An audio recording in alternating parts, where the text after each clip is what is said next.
Today, I'm going to draw from a couple important texts. One of them is, I'll start with, is from the teachings of Tongshan by William Powell. I'm going to start with case number 19 that goes something like this, because it relates to how we started at the very beginning. The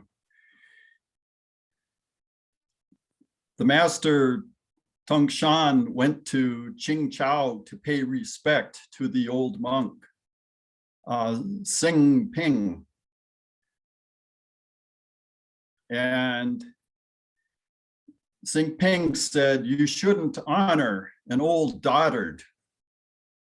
And the master said, "I honor one who is not an old dotard." And Xing Ping said, "Those who are not old dotards don't accept honoring." And Tongshan said, "Neither do they obstruct it." So to neither honor nor not honor, or accept or obstruct honoring old dotards. And there's also not being an old dotard. And I, as a young dotard, being an old dotard, what is in that? Or is there not a dotard? And anyway, the whole idea of honoring old dotards, it's important to do, and it's important for either an old or a young dotard to also not obstruct being honored. And I know for me, when people would compliment me as a young, middle, or old dotard, I'd usually reject the compliment, which is obstructing. And it's best not to obstruct, to neither obstruct nor accept honoring. And I bring this up partly because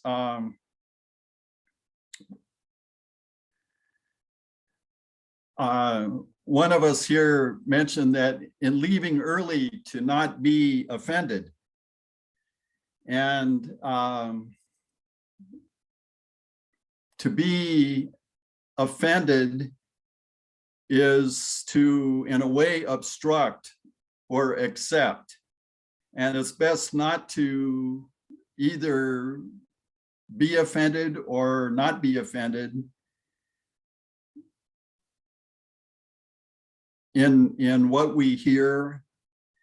And actually, what's best is, as Jana Draka had once mentioned, that to not be offended even when it is offered. And I think that's really helpful, that that's neither accepting nor honoring being offended when you're not offended when it is even offered. I think our ego, our sense of self, is what fails us in these situations. And it's important to accept, and it's also important to not obstruct. So to just go with what it is and let it be.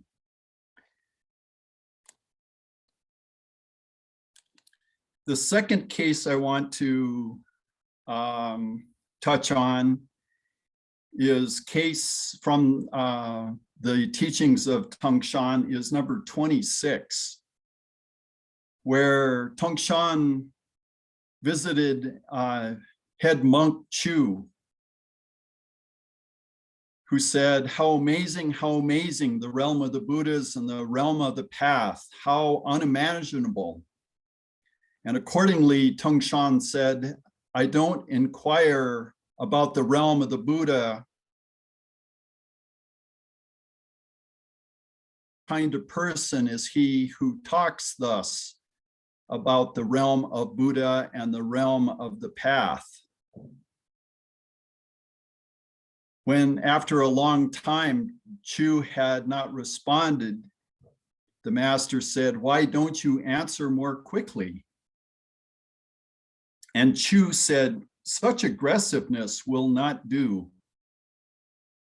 And the master, Tongshan, said, you haven't even answered what you were asked, so how can you say that such aggressiveness will not do? And Chu again did not respond. He was actually quite old and maybe even ill.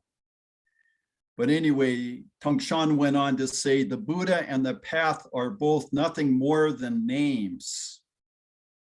Why don't you quote some teaching? And Chu asked, well, what would a teaching say? And Tongshan replied, when you've gotten the meaning, forget the words. And Chu responded, by still depending on teachings, you sicken your mind. When by still depending on teachings, you sicken your mind.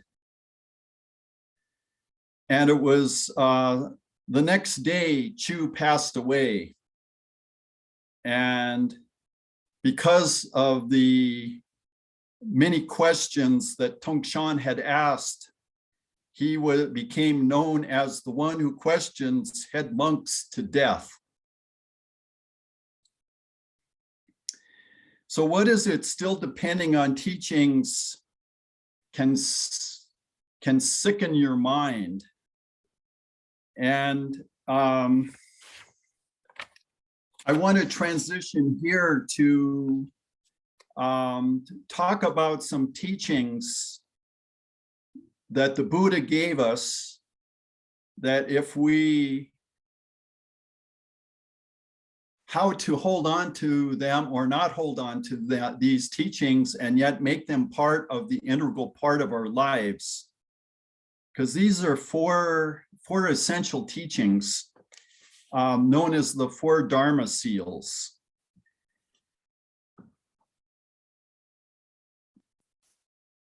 I'm getting this from Shohaku Okamura's Realizing Genjo Koan. And he's talking about these 4 Dharma Seals, which are, first one is,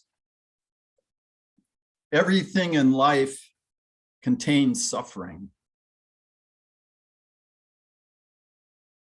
Pleasant, unpleasant, pleasurable, painful, it's all kinds of suffering. That everything, the second Dharma Seal is everything is impermanent. All things arise out of birth and transform into other in death. That the third Dharma Seal is everything lacks independent existence or fixed self. The codependent arising that is constantly manifesting is the third Dharma Seal. And the fourth one is Nirvana is tranquility. That Nirvana has been something that kind of, it's troubled me. The notion of Nirvana, it's like, well, what is Nirvana? And it doesn't go very far in my exploration of it, but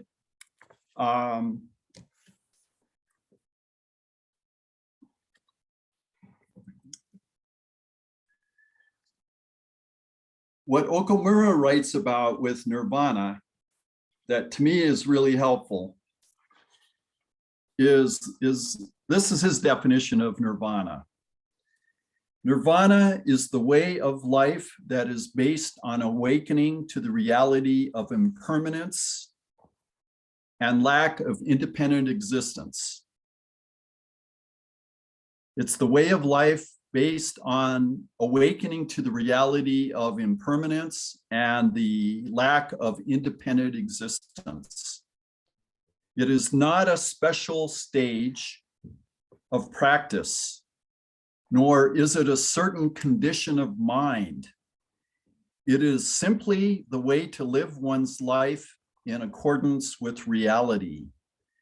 When we truly see impermanence and lack of independent existence, we understand deeply that we cannot hold on to anything and that nothing lasts forever. Seeing reality encourages us to stop clinging to our lives and their contents and give us the chance to open the hand of thought before life forces us to open it. This seeing and accepting and letting go is Buddha practice.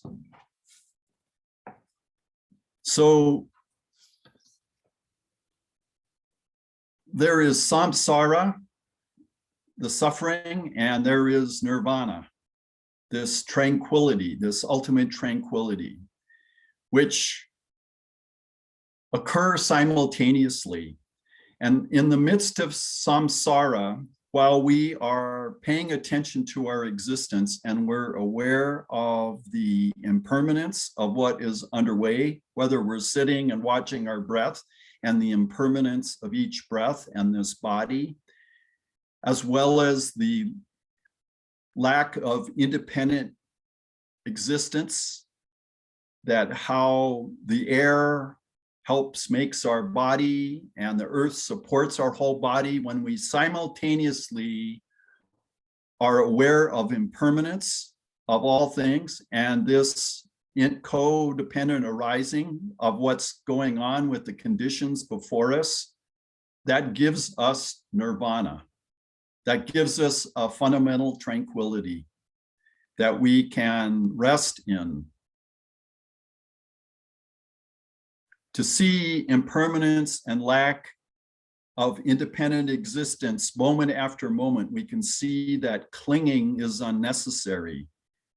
We can meet obstacles and difficult situations in seeing their impermanence and lack of independent existence. We can see the conditions arising into this existence, and we can navigate through these conditions with a dynamic beingness of tranquility and a sense of just this is it.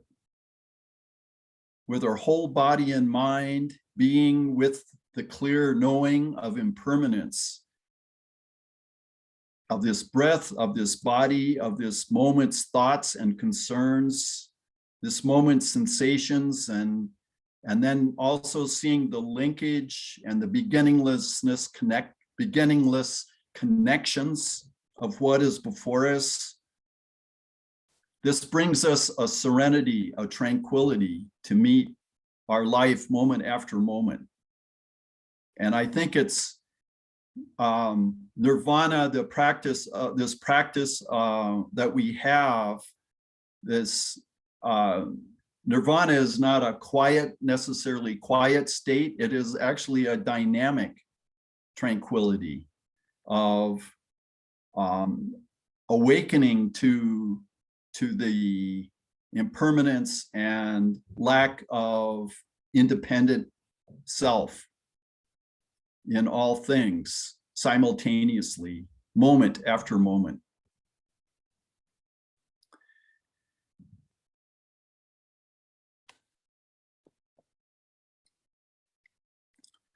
Kobun Chino Orogawa Roshi once said that if even one part of you is okay, then you are entirely okay. As things are basically going along okay, they should be allowed to continue. So in our moment after moment to realize some part of us or the situation we're in is okay, we can also rest that basically we are entirely okay. It's when we start pointing out, oops, this is not okay, that we're suddenly entangled. So how to move about with this sense of okay, with our impermanence, with our lack of independent existence, of seeing this bounty that we're in the midst of.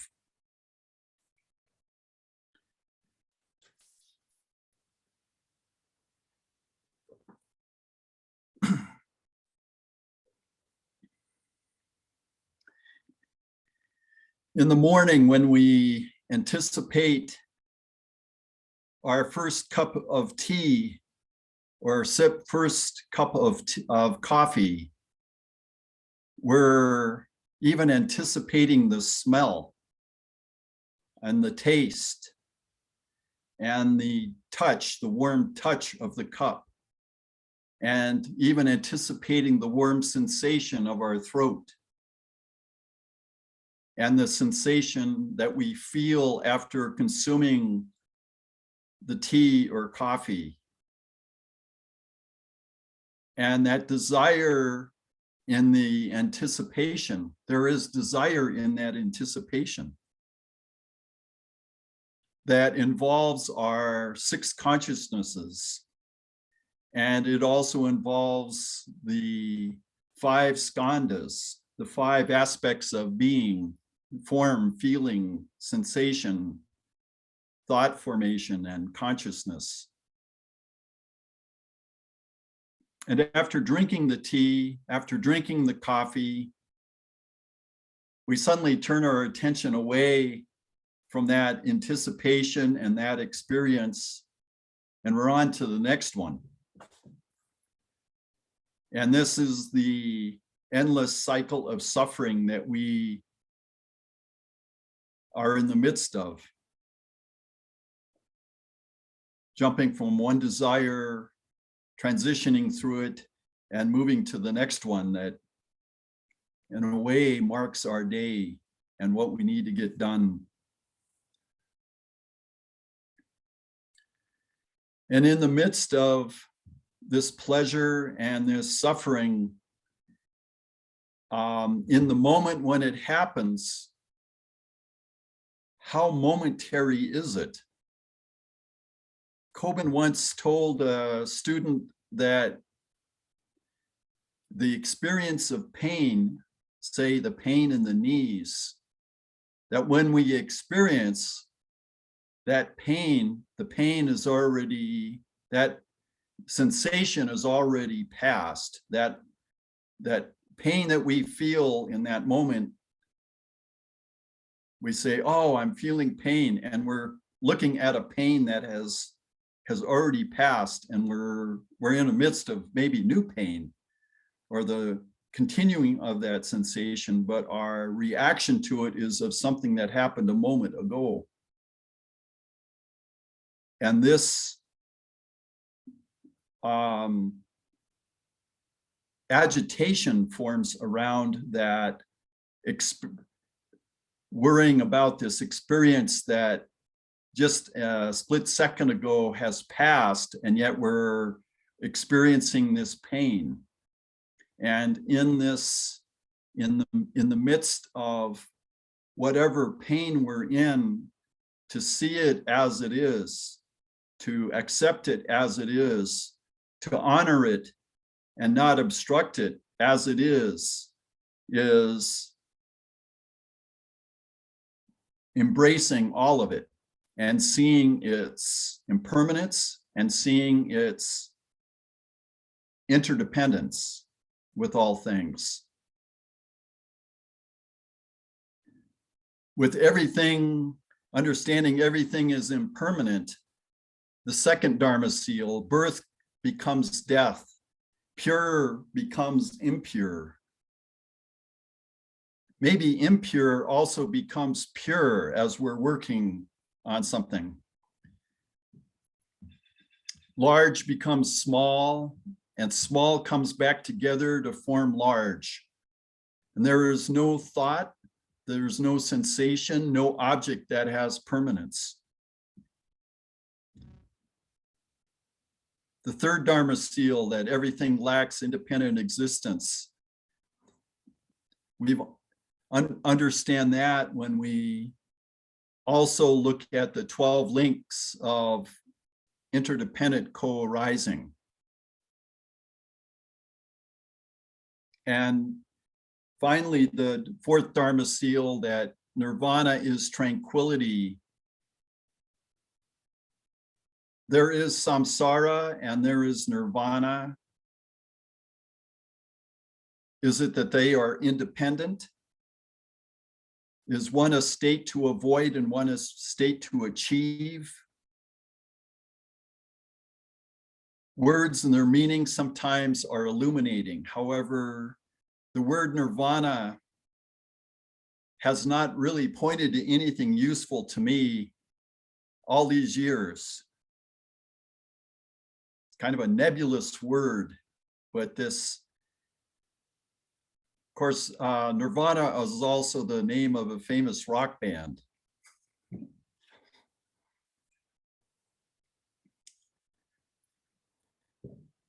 Anyway,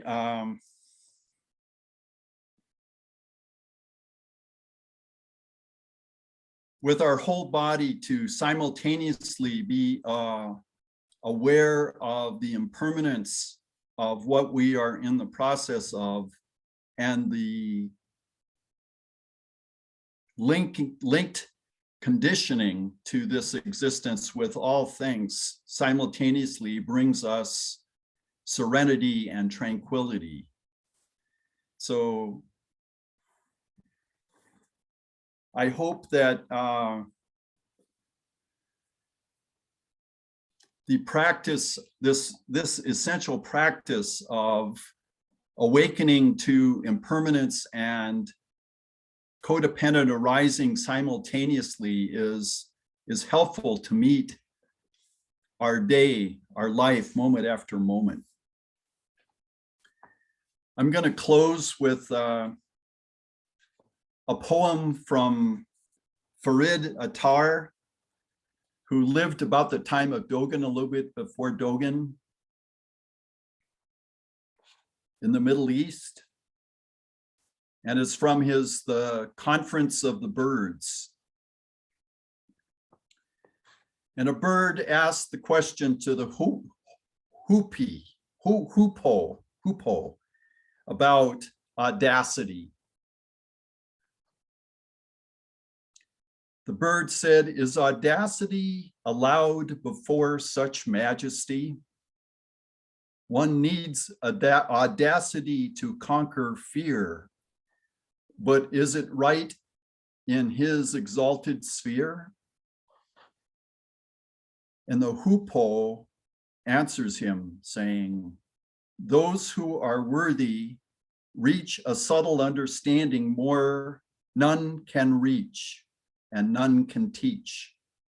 They guard the secrets of our glorious King and therefore are not kept from anything. But how could one who knows such secrets be convicted of the least audacity, since he is filled with reverence to the brim, a breath of boldness is permitted him. The ignorant, it's true, can never share the secrets of our King. If one should dare to ape the ways of the initiate, what does he do but blindly imitate? He's like some soldier who kicks up a din and spoils the ranks with his indiscipline. But think of some new pilgrim, some young boy or girl whose boldness comes from mere excess joy. He has no certain knowledge of the way, and what seems rudeness is but lovely, loving play. He's like a madman, loves audacity, will have him walking on the restless sea. Such ways are laudable. We should admire this love that turns him to a blazing fire. One can't expect discretion from a flame, and madmen are beyond reproach or blame. When madness chooses you to be its prey, we'll hear what crazy things you have to say.